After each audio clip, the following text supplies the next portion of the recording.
Because what I help people to do is to get rid of what I call the money rejection complex, the prosperity rejection complex.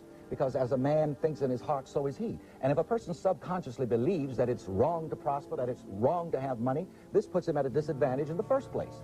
If he gets his hands on some money, his psychological money rejection complex will somehow or the other kick it away from him, or it'll get taken away from him.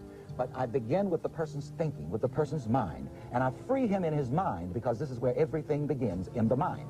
Again, to quote the Bible, be you transformed by the renewing of your mind. You have to get a new idea about yourself, a new image about yourself, a new belief about yourself. You have to have a new belief about money. And this is what I tell people to believe. Money is good and I ought to have it. And not just to get it by dropping out of the sky or by somebody else giving it to you on welfare, but by finding the talent within yourself that you can develop, so that you can give of yourself to mankind, and in turn you will be richly compensated. And so this just sets people free in their minds to prosper. And so when they prosper me because I have prospered them.